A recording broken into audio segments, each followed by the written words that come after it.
민준아 늦었어. 정신 차려. 민준아 제발 그냥 와. 알고 보지 말고 뛰어와. 가방 들고 오라고 했어요. 물통 빠졌어. 민준아 빨리 갖고 와. 근데 애가 와서 이렇게 얘기하는 거예요. 엄마 나 이거 말고 파란 가방 매면 안 돼? 그러면 너무 화나. 자는 애를 붙들고 자꾸 엄마가 내일부터 진짜 좋은 엄마 될게. 아침 되면 최면장 육아하니까 이게 타이밍이 안 맞아요. 여러분 혹시 옛날에 개봉했던 영화 중에서 인사이드 아웃이라는 영화 아세요? 네. 이 영화의 가장 중요한 교훈은 뭐예요? 모든 감정은 기능이 있다는 거예요. 근데 제가 그 영화를 보면서 떠오른 분들이 계셨는데 우리 어머님들이 떠오르더라고요. 라일라한테 슬픔이가 굉장히 필요한 존재잖아요. 아들 엄마한테 버럭이는 엄청 필요한 존재라는 거예요. 여러분 보세요. 어떤 언니가 아들을 낳았어요. 그런데 아들을 키우는데 한 번도 화를 안 냈대. 12살까지 키우는데 한 번. 얼마나 기괴해요? 그건 기괴한 거예요. 여러분들의 정신건강을 위해서라도 버럭이는 필요한 친구 중에 하나라고요. 그냥 버럭이를 미워하지 마세요. 강의 끝나고 집에 갈 때 여러분들의 목표가 나 오늘 강의 들었어? 나 오늘 화내면 인간 아님? 이런 생각으로 집에 가잖아요. 필패예요, 필패. 여러분 우리가 감정에 대한 속성을 아셔야 되는 감정은 보통 뭐라고 표현해요? 감정은 물과 같다고 합니다. 그래서 우리가 이 감정이 못 나오게 막잖아요. 그 다음에 생기는 일은 뭘까요? 반드시 수위가 올라가요. 그러다가 댐이 무너지듯이 감정이 나오잖아요. 여러분 그게 무서운 거예요. 그거 주의하셔야 돼요. 그래서 오늘 강의는 분노를 미워하지 말라. 분노하지 않겠다의 목표를 하지 말라라는 방향이 좀 더 왔습니다. 여러분 제가 한번 질문 드려볼게요. 화내면 돼요 안 돼요? 돼요. 돼요 여러분. 다만 이성을 잃지 마세요. 하지 말아야 될 말은 끝까지 하지 마세요. 오늘 강의의 핵심은 바로 이겁니다. 집에 가서 아들에게 상처가 되는 말을 했다고 볼게요. 너는 왜 맨날 이러냐고. 너 이제 너 알아서 살아. 여러분 이러면 애가 막 이렇게 쭈그러드나요? 그런다고 애가 망가져요? 그러지 않아요. 여러분들이 상처되는 말하고 화를 내도 있잖아요. 100번 중에 99번은 날아가요. 근데 문제는 뭐예요? 100번 중에 한 번이 가슴에 걸려서 엄마는 기억도 안 나는 말을 걔 인생에 평생 안고 가는 게 문제잖아요. 여러분 그래서 우리가 뭘 잘해야 되는 거예요? 화를 내지 말아야 되는 게 아니고 화나는 순간에도 줘야 되는 메시지를 명확하게 해야 되는 거예요. 오늘 우리가 미워해야 될 대상은 화가 아니고 화가 날 때 터져 나오는 나의 본심이 아닌 말들이 위험한 거예요. 지금부터 그러면 나의 말과 감정을 조절하는 방법에 대해서 딱 두 가지만 얘기 드려보겠습니다. 우리가 내 감정을 조절할 때 가장 효과적인 감정 조절 기제 방법 첫 번째는 숨쉬기 아니고요. 예측하기입니다. 경제학 용어에 이런 얘기가 있죠. 예견된 위기는 임의 위기가 아니다. 예를 들어서 오늘 집에 가셨는데 여러분이 저녁 8시 23분 47초에 화가 날 거란 말이에요. 왜 화나겠어요? 아마 그 시간쯤이면 양치 때문에 화가 났을 수 있어요. 양차라고 했는데 끝까지 안 가고 있어 나를 끝까지 열받게 만들어서 가능성이 있잖아요. 이걸 내가 명확하게 예측하고 집에 가잖아요. 그 문제는 대체로 크게 터지지 않는 거예요. 자, 그럼 지금부터 한번 저랑 여러분들의 분노 히스토리 한번 열어보겠습니다. 언제 화가 나는 사람인지 좀 볼게요. 아침, 점심, 저녁으로 보겠습니다. 하루 중에 언제 화가 나세요? 저녁에 좀 화가 나세요. 또 아침에 좀 나세요. 점심은 어때요? 걔가 없어. 걔가 있는 시간 올타임 화가 납니다. 자, 그런데 여러분이 예를 들어서 아침에 좀 화가 많이 난다고 볼게요. 그럼 나는 어떤 사람이에요? 시간이 쥐약인 분들이에요. 아침 시간에 엘리베이터가 왔어. 이거 못하면 지각일지도 몰라. 그러면 애가 아무런 잘못을 안 해도 그냥 화가 나요. 민준아 엄마 너무 열받는다. 그냥 와. 민준아 레고 보지 말고 뛰어와. 민준아 제발 그냥 와. 엄마 너무 화난다. 가방 들고 오라고 했어요. 그거 말고 물통 빠졌어. 민준아 빨리 갖고 와. 근데 애가 와서 이렇게 얘기하는 거예요. 엄마 나 이거 말고 파란 가방 매면 안 돼? 그러면 너무 화나는 이 감정에 대해서 여러분이 이해할 수 있어요? 이거 이해 가세요? 이게 무슨 감정인지 이거 이해 가세요? 자, 이 감정에 대한 질문을 드려볼게요. 이 감정은 누구 문제예요? 1번 아들, 2번 엄마, 3번 잘못된 환경 설정. 제가 드리고 싶은 이야기는 누구를 탓하자는 얘기가 아닙니다. 여러분 이거 이해하셔야 돼요. 누구든 들어가면 반드시 화가 나는 분노존이라는 게 있어요. 여러분 이런 생각 해보셨어요? 20분 만에 밥 먹여서 내보내야지 이 생각 해보셨어요? 이게 다 분노의 씨앗이에요. 20분 만에 밥 먹여야겠다고 마음먹으면 10분 만에 밥이 절반이 없어져야 계산이 맞는데 10분이 지나도 밥이 절반이 없어지지 않으면 너무 화가 나. 애가 잘못한 건 딱 하나야. 10분 만에 밥을 절반을 못 먹었다는 건 죄밖에 없어.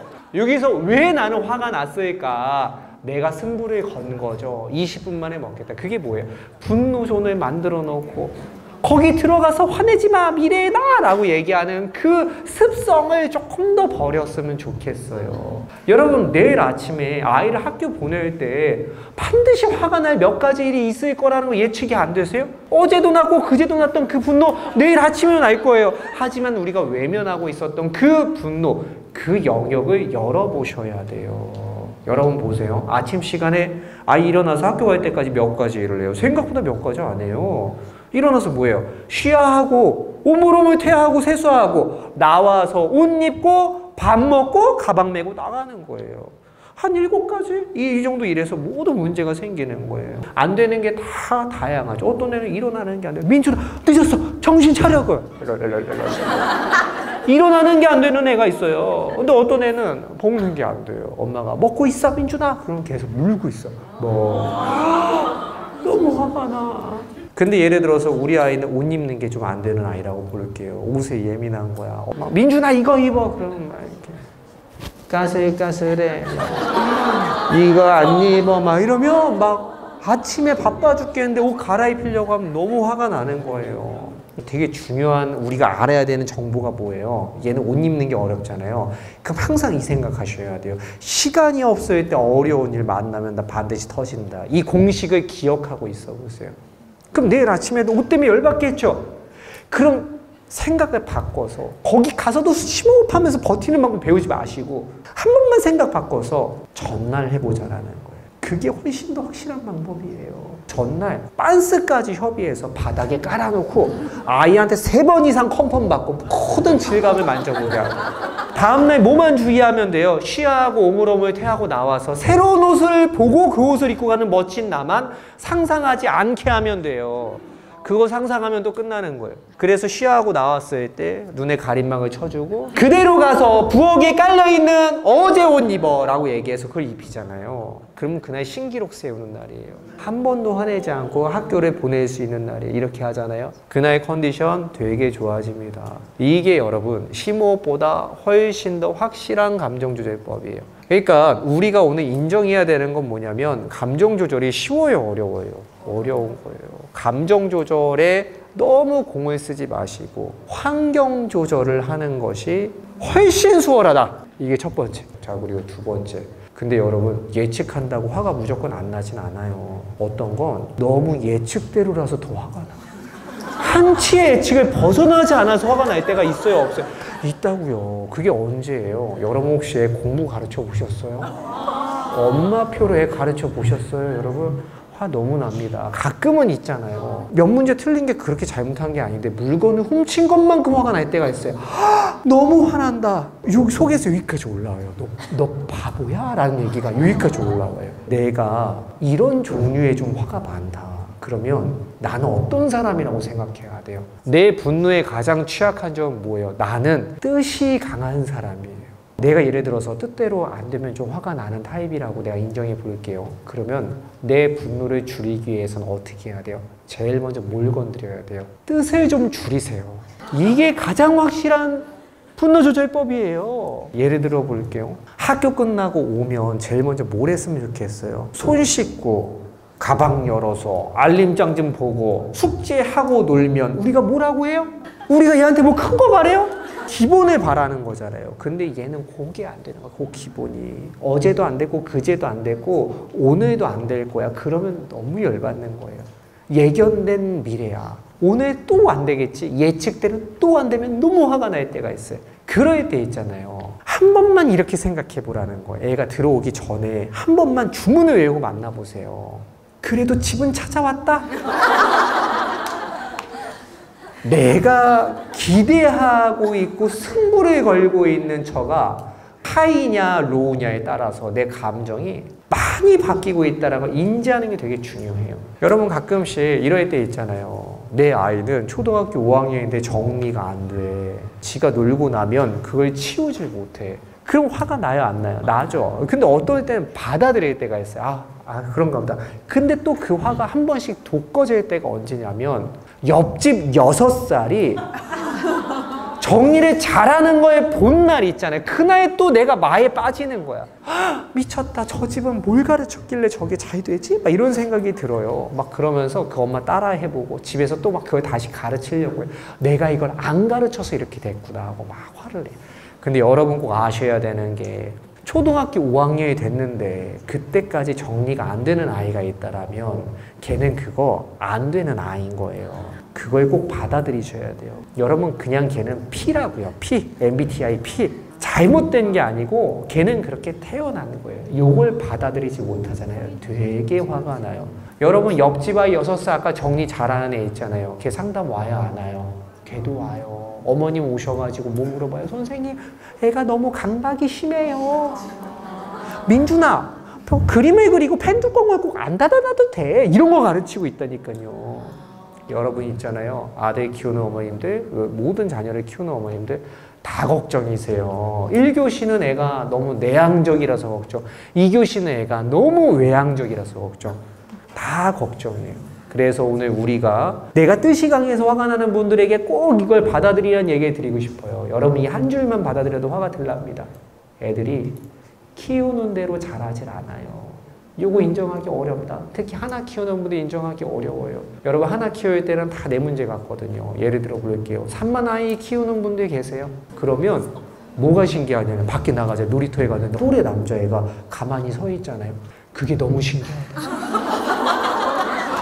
쟤는 뭘 먹고 자랐길래 저렇게 가만히 서 있지? 너무 신기해. 그래서 그런 애를 보일 때마다 자꾸 자책을 하시더라고요. 막 네이버 카페에 들어가가지고 뭘 먹어야 애가 안 산만해지는지, 내가 태교 때 무슨 잘못을 저질렀는지 막 거슬러 올라가요. 그러다가 이제 막 남편한테 화가 나고, 16주차 때 당신이 화를 내가지고 애가 이렇게 된 거 아니야? 막. 근데 여러분들이 꼭 드리고 싶은 얘기가, 여러분 태교 완벽하게 해도 산만한 아이들은 산만하게 태어나요. 여러분들 잘못이 아니에요. 근데 제가 이렇게 얘기 드려도 어떤 분들은 또 이런 얘기 하시는 분들 계세요. 선생님 저는 아들 둘 키웠는데요. 둘 다 전교 1등 했거든요. 저는 환경의 힘을 믿습니다. 막 이런 분들 계세요. 아유 당연히 저도 환경의 힘을 믿어요. 그걸 무시하는 게 절대 아니에요. 근데 좀 길게 보셔야 돼요. 내가 아들을 둘 낳았는데 둘 다 전교 1등이었잖아요. 조금만 더 길게 보세요. 셋째는 반드시 오토바이 타요. 이 바닥이 어떤 바닥인데요? 그렇게 수월한 바닥이 아닙니다. 여러분 그것만 받아들여도 있잖아요. 뜻을 너무 강하게 갖지 않게 된다라는 거예요. 뜻이 강한 어머님들이 아들에게 화가 날 때 전조 증상이 뭔지 아세요? 얘 눈 안 보는 겁니다. 대부분 문제집 갖고 화낼 때 있잖아요. 문제 틀린 거 갖고 화낼 때 어머님들 보면 시야가 얘 눈을 안 보고 문제집으로 가 있어. 민준아 엄마가 이거 몇 번 얘기해 정말. 요거 할 때 있잖아요. 그때 뭐가 안 된다? 얘 눈을 안 본다라는 거예요. 여러분 우리는 아이를 낳잖아요. 아이를 낳고 나면 어때요? 누구나 아들의 정서를 살피는 눈이 있어요 없어요? 다 있다니까요. 여러분들은 그들의 정서를 조금만 봐도 이해할 수 있어요. 우리 아들 기분이 쭈글쭈글한 거 표정만 봐도, 말투만 봐도 알아야 몰라요? 안다고요. 근데 그 능력이 언제 발현되는 게 문제예요. 애가 자꾸 잘 때 나와 그 능력이. 자는 애를 붙들고 자꾸 막 공감 능력을 그때 자꾸 쓰는 거야. 보면서 엄마가 오더라도 너무 미안해. 엄마가 내일부터 진짜 좋은 엄마 될게. 이거를 밤마다 아침 되면 최면장 육아하니까 이게 타이밍이 안 맞아요. 그래서 오늘 제가 제안 드리고 싶은 것은 여러분들이 갖고 있는 그 정서를 살피는 그 더듬이를 아이를 가르칠 때 동시에 켜놓고, 아들에게 뭔가를 가르칠 때 눈을 좀 보면서 가르치세요. 지금 얘가 뭘 느끼고 있는가? 얘가 느끼고 있는 감정이 좌절인가? 아니면 엄마 안에서 노력하니까 된다라는 걸 느끼고 있는 것인가? 경험을 보는 눈을 조금만 뜨잖아요. 그러면 화가 좀 많이 줄어드십니다. 여러분 집에 가면 아들이랑 비슷한 분 한 분 더 계시죠? 그분 대화할 때도 그렇거든요. 그분을 조사한 한 방송사에서 어떤 조사가 있었어요. 남편이 가장 듣기 싫은 아내의 잔소리 1위가 뭔지 아세요? 놀랍게도 여보예요. 여보. 그냥 부르면 싫어. 부르면 싫은 거예요. 왜 그럴까? 우리는 어쩌다 이렇게 됐을까? 왜 그런 거예요? 아내가 부르면 안 좋은 일이 생기는 거예요. 여러분 이거를 우리는 오염된 신호라고 부르거든요. 어느 날 여러분 아들을 불렀는데 아들이 자꾸 못 들은 척하고 엄마가 부르면 서서히 피할 때 있잖아요. 그럴 때 한번 생각해 봐야 돼요. 내가 부르는 아들이라는 신호가 오염된 건가? 한번 생각해 보셔야 돼요. 그건 무슨 뜻이에요? 내가 아들이라고 애들을 불렀을 때 이후에 붙어서 나오는 말들이 알아주고 인정하는 횟수보다 지적의 횟수가 훨씬 더 많이 나올 때 나오는 증상이에요. 그러면 뭘 신경 써야 돼요? 여러분 말이 한마디 한마디가 옳았는지 틀렸는지 옳고 그름이 중요한 게 아니에요. 내가 얘를 불렀을 때 20번 불렀는데 얼마나 알아줬고 얼마나 지적했는지 그 비율을 신경 써야 될 때일 수도 있다라는 이야기를 드리면서 오늘의 짧은 이야기 여기까지 하겠습니다. 수고 많으셨습니다.